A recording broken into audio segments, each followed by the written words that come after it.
Bismillahirrahmanirrahim. Assalamualaikum warahmatullahi wabarakatuh. Selamat siang dan salam bahagia. Alhamdulillah kita bisa ketemu lagi untuk mata kuliah manajemen lembaga keuangan bukan bank. Di Indonesia sendiri ada lembaga keuangan yang bukan merupakan lembaga keuangan perbankan. Lembaga keuangan bukan bank ini adalah lembaga keuangan yang bisa didirikan dengan izin dari otoritas jasa keuangan. Mereka menyediakan layanan keuangan alternatif seperti investasi, pengiriman uang, konsultasi keuangan, dan lain sebagainya. Apa saja yang termasuk lembaga keuangan non-bank? Salah satunya adalah lembaga keuangan non-bank itu di mana mereka terdiri dari lembaga pasar modal, perdagangan instrumen keuangan jangka panjang seperti saham, obligasi masuk ke dalam pasar modal, kemudian pasar uang dan koperasi simpan pinjam. Ini masuk ke dalam lembaga keuangan bukan bank. Kita akan bahas satu persatu mengenai fungsi dari lembaga keuangan bukan bank di Indonesia sendiri.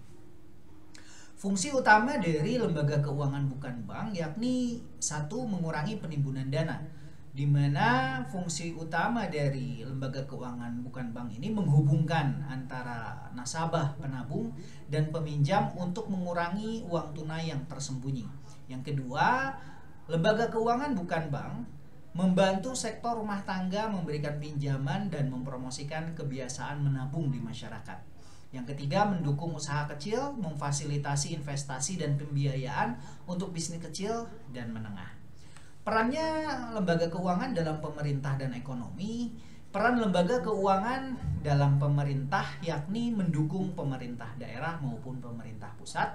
Di antaranya membeli obligasi pemerintah lokal untuk pembiayaan pembangunan. Yang kedua, mendukung pemerintah pusat secara tidak langsung membantu pemerintah pusat melalui peran daerah. Ini peran dari lembaga keuangan dalam pemerintahan dan ekonomi. Manfaat dari lembaga keuangan non-bank ini, satu, menyediakan likuiditas, memudahkan konversi aset menjadi uang tunai tanpa kehilangan nilai. Yang kedua, menurunkan suku bunga. Persaingan antara lembaga keuangan menekankan suku bunga pinjaman dan investasi. Yang ketiga, tentu saja menguntungkan bagi para investor dan para penabung, di mana memberikan keamanan dan pengembalian yang kompetitif. Peran dari lembaga keuangan bukan bank bisa jadi menjadi media intermediasi dan pengelolaan resiko, di mana pialang atau dana pinjaman menjadi perantara antara penabung dan investor akhir. Dan yang kedua, mengurangi resiko. Mengurangi resiko sendiri untuk melindungi pemberi pinjaman akhir. Dan yang ketiga, investasi dana, mengelola tabungan untuk pembentukan modal dan pertumbuhan ekonomi. Ini peran dari lembaga keuangan bukan bank sebagai intermediasi dan pengelolaan resiko. Dan jenis-jenis lembaga keuangan bukan bank ini diantaranya adalah lembaga asuransi, lembaga investasi, lembaga keuangan bukan bank lainnya yakni broker, leasing, modal ventura, penyedia layanan keuangan dan lainnya. Lembaga asuransi biasanya menanggung resiko ekonomi seperti kematian, kerusakan, kesehatan, properti. Sedangkan lembaga investasi menyediakan sarana investasi kolektif seperti reksadana dan dana pensiun untuk masyarakat. Jenis-jenis dari lembaga keuangan bank ini masih banyak lagi yang bisa dipelajari dan bisa dilihat dari sumber lain.